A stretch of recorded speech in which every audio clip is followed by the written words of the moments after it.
Hello, नमस्कार, आदाब, सत श्री अकाल और अस्सलाम वालेकुम। आज एक खास स्पेशल प्रोग्राम हम शुरू कर रहे हैं जिसका नाम है साउथ एशिया पर नजर, सैयद अली मुश्तबा के साथ। ये प्रोग्राम हर फ्राइडे को रहेगा और इसमें हम कोशिश करेंगे कि साउथ एशिया के मुल्कों में जो बड़ी खबरें हैं उन पर चर्चा की जाए। अब तक हम ज्यादा फोकस रहे हैं मिडिल ईस्ट पर, जिसे वेस्ट एशिया भी कहते हैं, और हमारी खबरें आप बहुत पसंद करते रहे हैं। ये साउथ एशिया के लिए एक खास प्रोग्राम हम शुरू कर रहे हैं। हमें उम्मीद है कि आपको जरूर पसंद आएगा। सैयद अली मुश्तबा साहब चेन्नई में रहते हैं और आप साउथ एशियन मुल्कों के लिए एक्सपर्ट हैं, फाउंडर हैं साउथ एशिया कॉन्टैक्ट ग्रुप के, और चेन्नई में एक आईएएस एकेडमी में डायरेक्टर हैं और एक लंबे वक्त से एक जर्नलिस्ट के तौर पर, एजुकेशनिस्ट के तौर पर काम करते रहे हैं। दुनिया के बहुत से मुल्कों में आपने सफर किया है और इस वक्त जब हम बात कर रहे हैं वो कई अहम खबरें हैं जिसमें हम बांग्लादेश, नेपाल, पाकिस्तान, श्रीलंका, इस पर हम कुछ खास इश्यूज पर बात करेंगे। आपको मैं बता दूं कि पिछले दिनों पाकिस्तान के फॉरेन मिनिस्टर बिलावल भुट्टो ने यूनाइटेड नेशन में हमारे प्रधानमंत्री नरेंद्र मोदी के सिलसिले में कोई कमेंट किया था, जिसके बाद दोनों मुल्कों के बीच में एक तरह से डिप्लोमेटिक टकराव बढ़ा था। उधर बांग्लादेश में बेगम खालिदा जिया की पार्टी बीएनपी वहां बड़े पैमाने पर रैलियां कर रही है। वहां क्या कुछ है, सियासी हालात कैसे हैं, वो हम समझेंगे। इसके अलावा नेपाल में नई सरकार आई है शेर बहादुर देवा की, उसके भारत से कैसे ताल्लुकात रहेंगे, इस पर हम बात करेंगे। और श्रीलंका में मुसलमानों के और तमिलों के बीच में क्या कुछ है, क्या टकराव है, क्या इश्यूज है मुसलमानों के, उन पर बात करेंगे।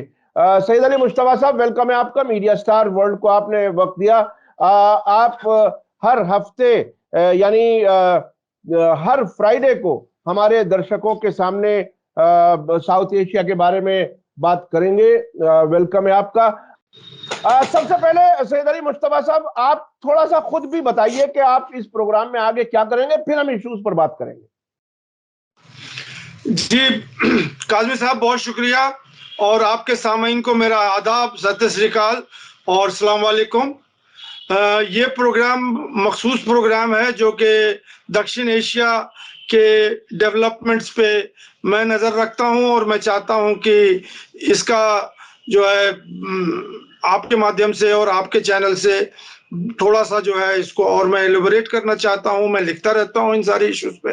अब टेलीविजन पे मैं बोलूंगा तो मतलब ये चीज़ें बड़ी बड़ी सामने और जाहिर तौर पर आ जाएंगी। अब दक्षिण एशिया में बहुत सारे खबरें हैं जो हमारे मीडिया में स्पेस नहीं आ पाती हैं उनकी। उसके बहुत सारे रीजन हैं। एक तो यह है कि उसके व्यूअरशिप नहीं है, रीडरशिप नहीं है और तरह तरह की चीजें हैं। लेकिन क्योंकि दक्षिण एशिया, साउथ एशिया हमारा इमीडिएट पड़ोसी है और वहाँ जो कुछ हो रहा है ये हमारा मतलब ड्यूटी है कि हम उसके बारे में मतलब एटलीस्ट खबर तो रखें कि वहाँ क्या चल रहा है और क्या हालात वहाँ चल रहे हैं, क्योंकि उससे हमें डायरेक्ट हमें जो है मतलब इन्फ्लुएंस करती है वो खबरें, जैसे भारत की खबरें उन कंट्रीज में इन्फ्लुएंस करती हैं। तो मेरा जो मंशा है इस प्रोग्राम का वो यही है कि दक्षिण एशिया के देशों में क्या चल रहा है और उसके बाद भारत के हवाले से ये खबर कितनी अहमियत रखती है और कितना इसका इम्पोर्टेंस है। तो इसी मकसद से ये मैं प्रोग्राम आपके साथ कर रहा हूँ। अच्छा, अब हम बात करते हैं पाकिस्तान के फॉरेन मिनिस्टर बिलावल भुट्टो की, क्योंकि सबसे ज्यादा जो हमारे यहाँ पड़ोसी मुल्कों में सबसे ज्यादा जो डिस्कस किया जाता है वो पाकिस्तान होता है, और वो बल्कि चाइना को भूल जाती है हमारी सरकार, और उस पर हम नहीं जाना चाहते इस वक्त। पाकिस्तान पे सबसे पहले बताइए कि क्या कुछ है इस वक्त। हालांकि जो नई सरकार आई थी तो भारत से ताल्लुकात बेहतर करने की बात वो कर रहे थे, अब क्या कुछ है? बिलावल भुट्टो का जो ये बयान था वो क्या था और क्या कुछ है, इसका मकसद क्या है? देखिए, बिलावल भुट्टो जो है यूनाइटेड नेशन असेंबली में उन्होंने हमारे प्रधानमंत्री को कहा बूचर ऑफ गुजरात। ये शब्द उन्होंने इस्तेमाल किया और उन्होंने कहा कि मतलब हिंदुस्तान जो है वो आतंकवाद वहां फैल रहा है और हम लोग जो है वो आतंकवाद के शिकार हैं। तो इस पूरे खबर को, ये तो खबर थी, इस पूरे खबर का जो विश्लेषण होगा, ये एनालिसिस होगा, मेरे हिसाब से सिर्फ दो है। एक तो ये है कि बिलावल भुट्टो अभी जो है पॉलिटिकल सर्कल में या पाकिस्तान के पॉलिटिकल एटमॉस्फेयर में वो अभी नए नए आए हैं और पहला उन्होंने जो है अभी पदवी ले ली है वो है फॉरेन मिनिस्टर की, और वो इसलिए ले ली है कि उन्होंने कोलिशन सरकार के अंदर आ गए हैं, जबकि जो शहबाज शरीफ की सरकार है वो पंजाब की सरकार है और ये तो सिंध के राजा हैं। तो इन दोनों में हमेशा तो टकराव हुआ करता था। वो सिंध से जीतते थे बेनजीर भुट्टो और उससे पहले जुल्फिकार अली भुट्टो, और ये शहबाज फैमिली जो है या ये पंजाब की पार्टी होती थी। अब ये इमरान खान आ गए बीच में, तो अब ये जो है दो अपोजिट कैंप वाले मिल गए यहाँ पे। तो लेकिन इसमें यह है कि जो मेरा अपना मानना है कि बिलावल भुट्टो जो है वो पाकिस्तान के पॉलिटिकल एटमॉस्फेयर में या पॉलिटिकल सियासी जो माहौल है उसमें वो अपनी जगह बनाना चाहते हैं, और जगह बनाने का इससे अच्छा और क्या मौका मिलेगा किसी को कि आप इंडिया के अगेंस्ट में, उसके प्रधानमंत्री के अगेंस्ट में अपशब्द बोल दें। और वो अपशब्द ही था और कुछ नहीं था, जिसको कोई भी सेंसिबल आदमी या ऐसे ओहदे पर आप बैठ करके ऐसी नॉनसेंस बातें आप नहीं कर सकते हैं। तो एक तो मैं ये देख रहा हूं। दूसरी बात जो मैं देख रहा हूं वो ये है कि इंडिया और पाकिस्तान का जो रुख है या उनका जो मतलब तेवर है, इंडिया हमेशा राग लगा रहा है टेररिज्म की, टेररिज्म बंद कीजिए तब हम कुछ आपसे नेगोशिएट करेंगे। पाकिस्तान राग लगा रहा है कि हमें कश्मीर पे बात करनी है, कश्मीर से बात कीजिए आप। तो मैं इसको ये देखता हूं कि टेररिज्म के जो इंडिया का जो हमेशा हर फोरम में यही है कि पाकिस्तान टेररिज्म के पीछे लगा हुआ है और टेररिज्म करा रहा है। तो इसको ब्लंट करने के लिए, इसको न्यूट्रल करने के लिए इतना कड़ा स्टेटमेंट वहां के फॉरेन मिनिस्टर ने दिया ताकि लोग मतलब इंडिया के खेमे में ना आ जाए और इंडिया का जो नैरेटिव है टेररिज्म उसको बाई ना करे। और ये चीजें जो हैं वो पाकिस्तान में और पाकिस्तान के जो मीडिया है और पाकिस्तान के अवाम है वहां तो बहुत अच्छी तरह से पहुंच गई है, और बिलावल भुट्टो को सराहा भी जा रहा है कि आपने सही बात कही है, क्योंकि पाकिस्तान तो खुद विक्टिम है टेररिज्म का। तो इस बात को खत्म करने के लिए मैं यही कह रहा हूं कि दो चीजें इसको समअप करने के लिए, एक तो बिलावल भुट्टो अपनी पॉलिटिकल स्टैंडिंग बनाना चाह रहे हैं पाकिस्तान में कि वो खुद एक इंडिपेंडेंट नेता है वहां के और वो खुद कंट्री को चला सकते हैं या कंट्री की रहबरी कर सकते हैं। और दूसरा इंडिया का जो मौकिफ है कि टेररिज्म है पाकिस्तान, उसको ब्लंट करने के लिए और इंटरनेशनल फोरम में ये बताने के लिए कि मतलब Pakistan is a victim of terrorism, ना कि वो जो इंडिया कहती है कि एपिक सेंटर ऑफ टेररिज्म है। तो यही मैं दो चीजें देखता हूँ। तो अभी आप भारत और पाकिस्तान के ताल्लुकात किस तरफ जाते हुए देख रहे हैं? ये तो एक स्टेटमेंट है, लेकिन ओवरऑल क्या ताल्लुकात है, किस तरह के कैसे हालात हैं अभी? देखिए, ये बिलावल भुट्टो के स्टेटमेंट के बाद अब कहीं कोई गुंजाइश नहीं रह गई है कि कोई बैकडोर चैनल डिप्लोमेसी शुरू हो जाए और इंडिया और पाकिस्तान के ट्रेड शुरू हो जाएं, बात हो चाहे ना हो, एक नॉर्मलसी की तरफ शुरू हो गई। क्योंकि जो इमरान खान का जो स्टेटमेंट था या इमरान खान की जो गवर्नमेंट चल रही थी और जो रवैया इमरान खान ने से भारत के अगेंस्ट में अपनाया हुआ था, उसी की कंटिन्यूएशन चल रही है अभी। जो कि अगर आपको याद होगा कि पहले जब नवाज शरीफ थे तो एक अच्छा माहौल बनने की कोशिश हो रही थी इंडिया और पाकिस्तान के बीच में, जो कि डिसरप्ट हो गया इमरान खान के आने के बाद। लेकिन अब जो शहबाज शरीफ की हुकूमत है और उनके फॉरेन सेक्रेटरी, उनके फॉरेन मिनिस्टर जो हैं, जो ये स्टेटमेंट दे रहे हैं, और ये बड़ा कड़ा स्टेटमेंट है, वो यही स्टेटमेंट है कि हम आपसे बात नहीं करेंगे और इंडिया भी बात नहीं करेगी। जब उनका फॉरेन मिनिस्टर ये बात कह रहा है तो फिर इंडिया किस बात से बात करेगी? तो शहबाज शरीफ की जो गवर्नमेंट है वो भी उसी तरह से कड़ा रवैया इख्तियार किया हुआ है इंडिया के अगेंस्ट में, जैसा कि इमरान खान ने किया था। तो ये बात आपको समझ नहीं आएगी कि अभी हाल फिलहाल या जब तक कोई बहुत बड़ी तब्दीली नहीं होती है वहां पाकिस्तान में, और क्या हालात बदलते हैं वहां पे, इंडिया पाकिस्तान का जो अभी स्टेटस है कि इंडिया टेररिज्म कह रहा है, वो कश्मीर कह रहे हैं, यही चलता रहेगा। अच्छा, अब चलते हैं बांग्लादेश की तरफ। बांग्लादेश में अब क्या सियासी सूरत हाल है? चूंकि मौजूदा सरकार जो है उससे तो भारत के ताल्लुकात काफी अच्छे शेख हसीना की हुकूमत के साथ हैं। अभी बेगम खालिदा जिया की एक्टिविटीज बढ़ रही हैं, क्या कुछ है वहां? क्या कोई तब्दीली के आसार हैं? क्या कोई इलेक्शन होने वाले हैं? क्या क्या है और ये किस जी तरफ मोड़ ले रहा है? जी हाँ, बांग्लादेश में सामाइन को बताता हूं कि वहां दो ही पार्टी हैं जो मेजर पार्टी हैं। एक तो अभी जो रूलिंग अवामी लीग है, और दूसरी जो है उसके मुखालिफ वो खालिदा जिया की जो हेडेड पार्टी है, बांग्लादेश नेशनल पार्टी, बीएनपी कहलाती है।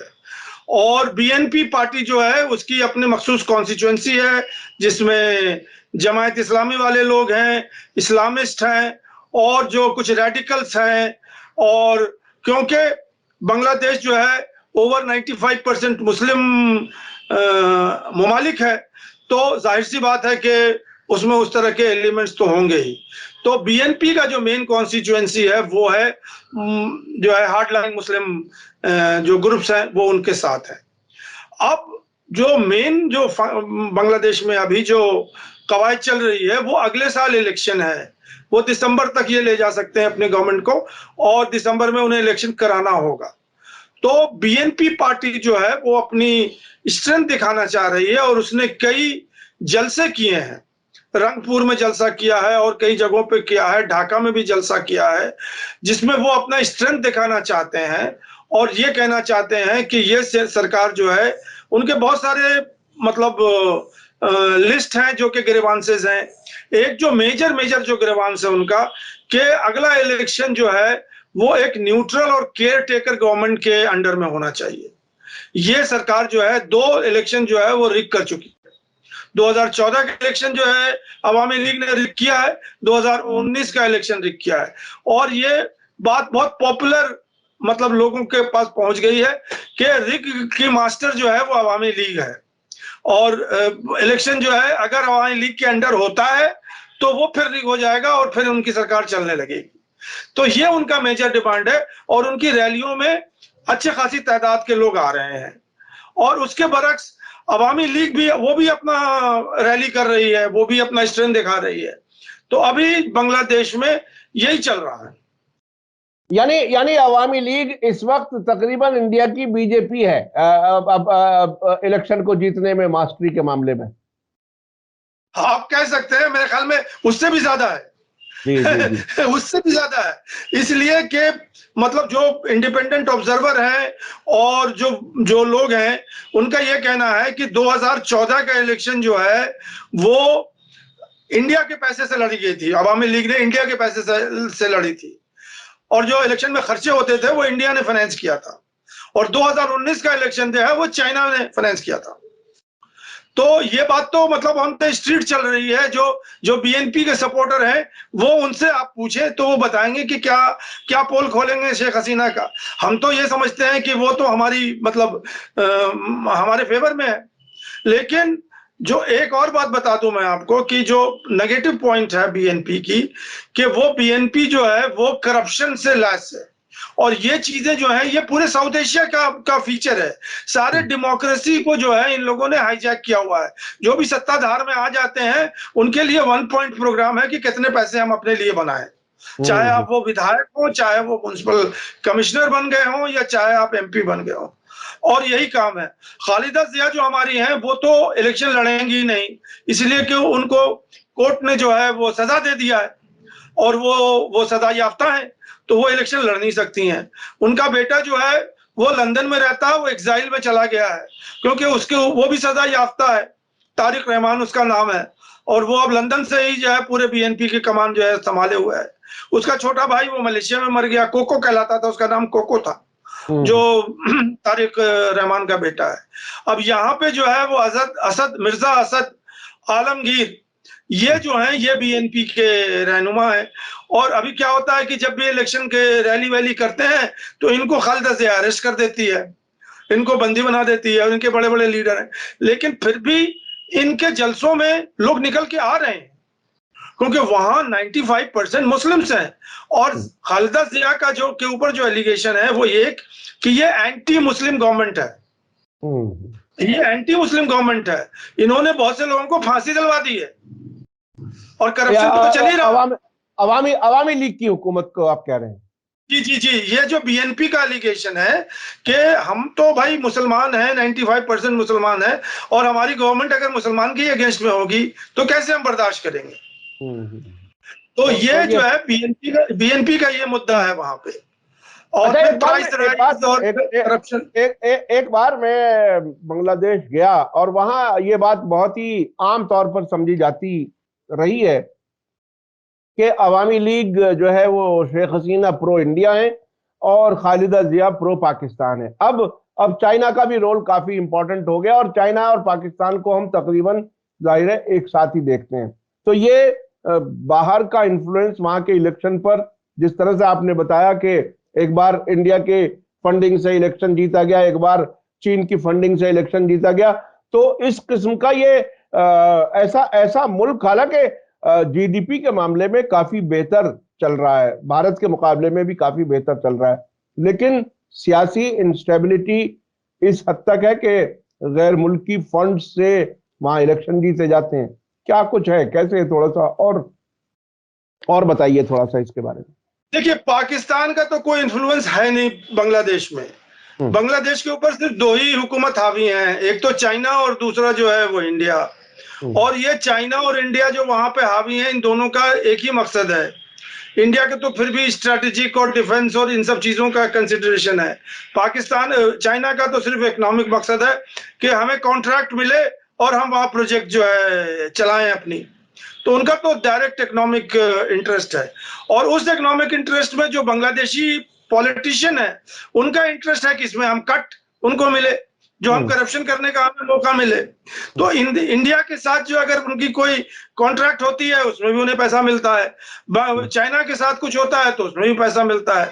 और ये चाइना और इंडिया का यही उनके जो पॉलिटिशियन है उनका ये कहना है कि आप हमें पैसे दोगे इलेक्शन लड़ने के लिए तो हम आपको कॉन्ट्रैक्ट देंगे। तो ये वहां पे चल रहा है। अब जो अपोजिशन है वो ये चाह रही कि कैसे हम अंदर आए, मतलब सरकार में। डेमोक्रेसी तो यही है ना कि एक को कुर्सी पर बैठ गई, दूसरी उसकी कुर्सी खींचने में लगी रहती है कि कैसे उसको खींच के हम बैठ जाएं, और बैठे इसीलिए कि फिर हम कैसे खाना पकाना शुरू कर दें। तो हमारे दर्शकों को बहरहाल इस बात का इत्मीनान हो रहा होगा कि ये सियासी लोगों के जरिए लूट जो है वो सिर्फ भारत में ही नहीं है, हमारे सारे पड़ोस के मुल्कों में है। अच्छा, अब मैं चलता हूं नेपाल की तरफ। नेपाल में जो सरकार आई है शेर बहादुर देउबा की, वो भारत के साथ कैसे रहेगी, और खासतौर पे मधेसी वाला मामला जो है, जो इंडियन ओरिजिन के लोग हैं उनके क्या अधिकार उनको मिल सकेंगे।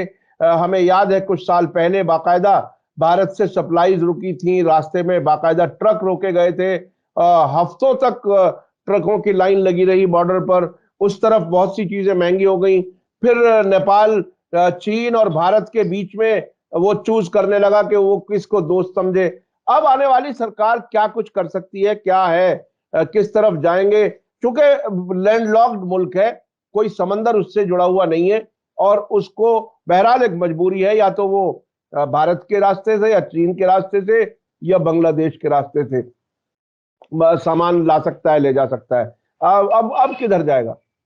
देखिए, बांग्लादेश की नेपाल की सियासत जो है वो भी, वहां पे भी जो है दो अलायंसेस थे इलेक्शन में, क्लियर कट अलायंसेस। जो अभी जीती है इसके अंदर 5 मतलब पार्टियां हैं जो कि अलायंस में थी, जिसमें सबसे ऊपर जो है वो नेपाली कांग्रेस है, और उसके नीचे जो है वो कम्युनिस्ट पार्टी है जिसके सरबराह जो है वो प्रचंडा और पुष्प कुमार धल, एक ही नाम है दोनों, और वो हैं। और बाकायदा तो है 3 पार्टियां और हैं जिनको बहुमत मिली है, और ये अभी सरकार बना के बैठे हुए हैं। और ये दोनों जो हैं एक तरह से जो प्रचंडा है और जो शेर बहादुर देउबा है, वो एक तरह से आपको समझाने के लिए या आपके सामाइन को समझाने के लिए कि सांप और नेवला ये दोनों जो है एक ही साथ बैठे हैं।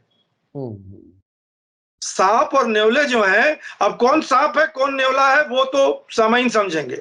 इसलिए कि परचानंदा जो थे वो एक कम्युनिस्ट लीडर हैं। उन्होंने 10 साल जो है मॉइस्ट इंसर्जेंसी की है, जिसपे उन्होंने असैसिनेशन का अटैक किया है द्यूबा पे। द्यूबा प्राइम मिनिस्टर थे वहां पे, और द्यूबा ने जो है जब वो प्राइम मिनिस्टर थे तो उनके सर पर बाउंटी मतलब घोषित किया था कि अगर कोई परचानंदा को मारेगा तो मैं इतने पैसे आपको दूंगा। तो ये तो बैकग्राउंड है। अब ये दोनों जो है कोलिशन पार्टनर हो गए, और परचानंदा जो है उनको कहते हैं कि ये चाइना के एजेंट है, द्यूबा को कहते हैं कि ये इंडिया के एजेंट है। तो अब द्यूबा अगर वो इंडिया को तरफ लेके जाएगी नेपाल को, तो परचानंदा उसे रोक देगा। परचानंदा जो है अगर चाइना की तरफ लेके जाएगी तो द्यूबा रोक देंगे। तो ये बड़ा ही सांप और नेवला वाली जो मैंने एग्जाम्पल दिया ये है। और कैसे ये दोनों एक साथ मिलकर काम करेंगे, ये तो अभी नई सरकार बनी है और इनके अभी डोमेस्टिक ही झगड़े हैं, जो कुछ है उसको ही उन्हें संभालना है। लेकिन ये बात तो तय है कि द्यूबा का जो रिकॉर्ड है, क्योंकि अभी 2022 में ही इसी साल द्यूबा जो है वो भारत आए थे, और वो उनकी सरकार थी ना 2021-22 से जो है उनकी सरकार चल रही थी, और वही जो गवर्नमेंट थी वही अब फिर से इलेक्शन के बाद वापस पावर में आ गई है। तो ये भी एक बहुत इंटरेस्टिंग होगा आगे देखने के लिए कि किस तरह से भारत और चाइना को ये करंट जो रिजीम है कैसे बैलेंस करती है, और कैसे वो मतलब बिना किसी मतलब एक तरफ पल्ला करने के बाद, क्योंकि ओइली जो केपी शर्मा ओइली जो थे वो तो पूरे के पूरे चाइना के कैंप में थे और एंटी इंडिया थे, वो तो एकदम बिल्कुल मतलब ओपन था। लेकिन यहाँ पे ये जो दो लोग आके बैठ गए हैं और दोनों बहुत हैवी वेट हैं, ये कोई स्मॉल नंबर्स इनके बैकग्राउंड में नहीं है। मतलब बस थोड़ा ही ऐसा भी हो सकता है कि परचानंदा जो है पटक दें द्यूबा को और खुद वो प्रधानमंत्री बन जाए। ये कोई मुश्किल काम नहीं है, इसलिए कि जो पिछली गवर्नमेंट 2017 में जो बनी थी उसमें ओइली के साथ परचानंदा थे, और परचानंदा से उनकी जो है वो मुखालफत हो गई तो वो छोड़ दिया उन्होंने उसको, और 2021-22 में जब वो सरकार गिरी तो ये फिर आ गए द्यूबा के साथ। तो अभी डेमोक्रेसी जो नेपाल में है वो बस इसी तरह से बहुत फ्रजाइल है, और जो भी लोग वहां पे मतलब ये पॉलिटिक्स कर रहे हैं और जो भी लोग पॉलिटिकल पार्टी चला रहे हैं, उनका यही मकसद है कि कैसे हम सरकार में आ जाए, मिनिस्टर बन जाए और खाने पीने का हिसाब किताब मेरा चलता रहे। करप्शन बेइंतहा है वहां पे भी। ये बहुत ही इंपॉर्टेंट, बहुत ही दिलचस्प बात है कि सियासत में कैसी कैसी मजबूरियां आ जाती हैं कि वो लोग जो एक दूसरे की जान के दुश्मन थे वो एक साथ सरकार में आ गए। लेकिन एक बात इसमें शायद ज्यादा बेहतर यह है कि प्रो चाइना भी उसमें है, प्रो इंडिया भी है, तो शायद कोई बैलेंस बना करके चले, कोई ऐसी अंडरस्टैंडिंग हो सके। अभी एक श्रीलंका में जो कुछ हालात किस तरह के, मुस्लिम्स के कुछ इश्यूज कभी कभी सुनने में आते हैं। एक जमाना था जब तमिलों के और मुसलमानों के बीच में एक एग्रीमेंट भी कोई हुआ था। अभी मुसलमानों का वहां क्या हाल है, क्योंकि वो उस अंदाज में कवरेज आती नहीं है यहाँ कभी। जी, ये श्रीलंका के जो मुस्लिम्स हैं उनकी खबर तो बिल्कुल ब्लैकआउट हो जाती है, साउथ एशिया के भी खबरों में नहीं होती है और इंडिया में तो होती नहीं है, इसलिए कि उसका कोई हासिल नहीं है। तमिलनाडु में थोड़ी बहुत कभी कभी खबरें आ जाती हैं, इसलिए कि तमिल लैंग्वेज से और तमिल मतलब जो इन्फ्लुएंस है तमिल का। तो इसको समझने के लिए जो श्रीलंकन मुस्लिम के जो ग्रीवांसेस हैं, इसको समझने के लिए आपको ये समझना पड़ेगा कि श्रीलंका में मुस्लिम की तादाद जो है वो 9.2 या 9.5 है पूरे पॉपुलेशन में। इन 9.2 9.5 जो भी कुछ जो परसेंटेज ऑफ मुस्लिम है, इसमें करीब करीब 35 to 38% जो मुस्लिम्स हैं वो रहते हैं ईस्टर्न प्रोविंस में। नॉर्थ और ईस्ट प्रोविंस जो श्रीलंका है, नॉर्थ प्रोविंस में पूरे जो अक्सरियत है वो है तमिलों की। तमिल जो हिंदू हैं और तमिल जो क्रिश्चियन हैं उनकी अक्सरियत है, और ईस्ट पे जो है एक जमाने में पहले अक्सरियत हुआ करती थी मुस्लिम्स की, जो कि जे आर वर्धने के टाइम में और राजीव गांधी के टाइम में नॉर्थ को और ईस्ट को मर्ज कर दिया गया और ये दोनों प्रोविंस अब एक प्रोविंस हो गए हैं, नॉर्थ ईस्ट कहलाते हैं। वो लोग समझते नहीं ईस्ट अलग है नॉर्थ अलग है। तो अभी जो मेन ग्रीवांस है या जो प्रॉब्लम है मुस्लिम्स के, वो ये कहते हैं, और इसका ये भी है कि सुप्रीम कोर्ट में ये केस चला था और 2011 में उसको इलीगल ठहरा दिया सुप्रीम कोर्ट ने, लेकिन अभी भी वो बहाल नहीं हुआ है, ईस्ट को सेपरेट प्रोविंस बनाया है। तो अब ईस्ट में जो है तमिल तो एक मेजॉरिटी है, तमिल हिंदू जो है या तमिल क्रिश्चियन जो है वो एक माइनॉरिटी है with in the larger Sinhala जो बुद्धिस्ट है। अब उस माइनॉरिटी के अंदर मुस्लिम अगेन माइनॉरिटी है, सब माइनॉरिटी हो गए। और जो नॉर्थ ईस्ट का जो मर्जर हो गया तो मुस्लिम जो है वो तो परमानेंटली जो है वो बिल्कुल खत्म हो गए। मतलब वो तो अब डील करते हैं सिर्फ, अब माइनॉरिटी अगर है तो वो तमिल मुस्लिम है, तमिल एलम का क्वेश्चन है और तमिल के रिहेबिलिटेशन का क्वेश्चन है या तमिल के जो भी इश्यूज हैं उनके क्वेश्चंस हैं। तो मुस्लिम का जो है ये बहुत बड़ा डिमांड है कि हमें जो है वो ईस्टर्न प्रोविंस में ऑटोनोमस स्टेटस दे दिया जाए, ये उनका मेजर इश्यूज है। अब इनके साथ एक चीज और श्रीलंकन मुस्लिम के साथ हो रहा है जिसको मैं आपके चैनल से बहुत वाजे कर दूं कि श्रीलंका के जो बुद्धिस्ट सिन्हाली हैं वो एंटी मुस्लिम हैं। और जैसे यहाँ पे जय श्री राम के जो मतलब जो मिलिशिया खड़ा किया हुआ है, वहां पे इन बुद्धिस्टों ने एंटी मुस्लिम मिलिशिया खड़ा किया हुआ है, जिसमें एक संगठन है उसका नाम है बोडो सेना कुछ करके है, हम फॉरगेट कर रहे हैं, जो कि जा करके मतलब चर्च मुसलमानों के मस्जिदों में घुस जाती है, उनके मदरसों में घुस जाती है और उनको बहुत तकलीफ दे रही है। और मतलब वो अब जो वहां पे कवायद चल रही है श्रीलंका में एंटी मुस्लिम, पहला तो वो हिजाब और बुर्का ये अलाउड नहीं करने दे रहे हैं, उनको कहने दे रहे हैं कि हिजाब और बुर्का आप नहीं पहन सकते। दूसरा वो कह रहे हैं कि आप मदरसों को बंद कर दीजिए। तीसरा अजान का मसला है। चौथा जो है हलाल का मसला है। तो ये सब मसले जो हैं ये अभी खड़े हुए हैं जब से ये सिन्हाला बुद्धिस्ट जो हैं जो वहां मतलब मेजॉरिटी में है और बरसरे इख्तिदार आ गए हैं, इन्होंने मुसलमानों को जो है अपना रावण बना लिया है और उसी पर राजनीति कर रहे हैं, जैसे हिंदुस्तान में उसी का थोड़ी बहुत झलक। अच्छा, एक पिछले दिनों खबर आ रही थी जो म्यांमार के जो रिफ्यूजीज हैं रोहिंग्या मुस्लिम्स, उसमें से कुछ लोग श्रीलंका भी पहुंचे हैं। तो वहां भी कुछ बुद्धिस्ट ऑर्गेनाइजेशंस मुसलमानों के खिलाफ हैं, जो आप बात कर रहे हैं वो मैं कनेक्ट कर पा रहा हूं। तो क्या भारत में आरएसएस बीजेपी की सरकार होने की वजह से भी उनको ताकत मिल रही है? क्या ऐसे भी समझा जा सकता है? क्योंकि जो एक सिमिलर नजरिए के लोग होते हैं वो कहीं भी हो, वो एक दूसरे के लिए कहीं ना कहीं स्ट्रेंथ तो होते हैं। तो क्या श्रीलंका में भारत की में जो कुछ हो रहा है, तकरीबन जो इश्यूज आपने गिनवाए हैं, हिजाब, मदरसे, अजान, हलाल, तकरीबन यही सब चीजें कर्नाटक में हम देख रहे हैं, मुसलसल देख रहे हैं, इसके अलावा और स्टेट्स में भी। तो क्या भारत का इन्फ्लुएंस वहां इसी तरह से है जैसे एक बड़े पड़ोसी मुल्क का किसी छोटे मुल्क में होता है? देखिए, इसको मैं इस तरह से देखता हूं कि आजकल इंटरनेट का जमाना है, जो खबरें आ रही हैं वो सब तक पहुंच रही हैं, जो भारत में हो रहा है वो सब तक पहुंच रहा है। तो कौन किससे इन्फ्लुएंस हो रहा है ये तो मतलब ये है कि जो सामाइन है वो समझेंगे। अब श्रीलंका से जो है बीजेपी इन्फ्लुएंस हो रही है या बीजेपी से श्रीलंका इन्फ्लुएंस हो रहा है, ये डेफिनेट आंसर इसका नहीं है। लेकिन जो कुछ हो रहा है वो तो बिल्कुल मतलब दूध का दूध है और पानी का पानी है। और इसमें जब आप म्यांमार की बात कर रहे हैं तो रोहिंग्या की तो अलग बात हो गई।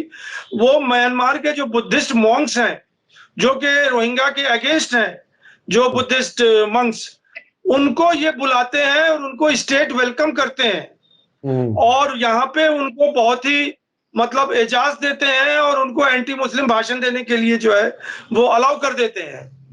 तो जो हालात है वहां पे वो सिन्हाला और मुसलमानों के बद से बदतर हो रहे हैं। तो ये बहरहाल हमने देखिए आज के इस कार्यक्रम में कोशिश की है पूरी के ये समझें कि हमारे आसपास क्या कुछ हो रहा है, और ये एक बदबख्ती है, कमजोरी है। हमारे सीनियर जर्नलिस्ट हैं सईद नकवी, वो अक्सर कहते हैं कि भारत एक बड़ा मुल्क है, इलाके की एक बड़ी ताकत है, अपनी आंखों से अपने आसपास भी और दूसरे मुल्कों में भी देखना चाहिए, वेस्टर्न मीडिया की आंखों से नहीं देखना चाहिए। इसीलिए मुझे याद है कि मैं भी वो 2003 की इराक वार की कवरेज में था। उनका ये नजरिया उस जमाने में वाजपेयी जी ने मान लिया था और उसको उन्होंने अप्रूव किया था। लेकिन हम बहरहाल एक यूट्यूब चैनल होने के नाते हम भी पूरी कोशिश करते हैं कि मुख्तलिफ मुल्कों से वहीं की सोर्सेज से इंफॉर्मेशन लाएं।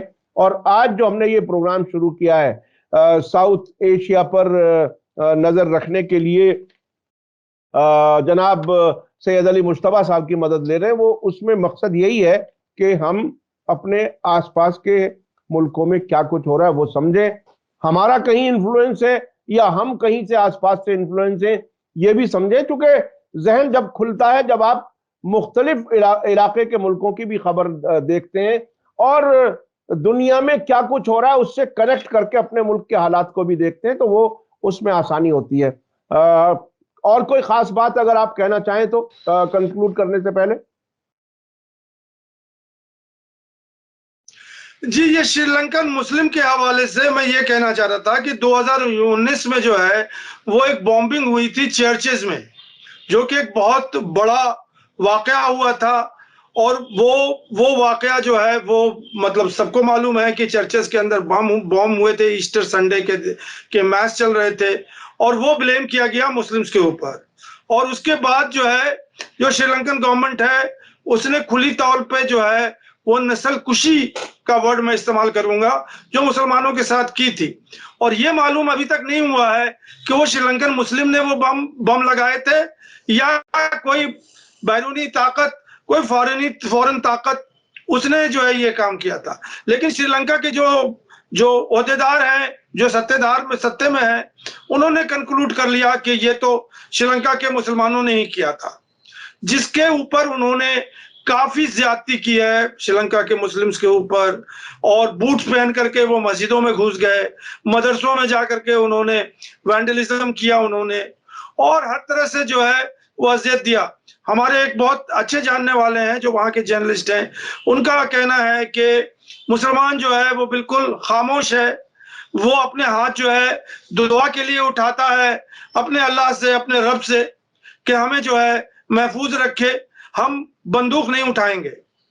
और यही हिंदुस्तान की भी मुसलमानों की यही जो है हिकमत अमली है कि वो अपने रब को याद करते हैं और उनसे कहते हैं कि अल्लाह ताला हमें इस अजियत से जो है निजात दिला दे और हमें जो है एक अच्छे खुशगवार माहौल में रहे।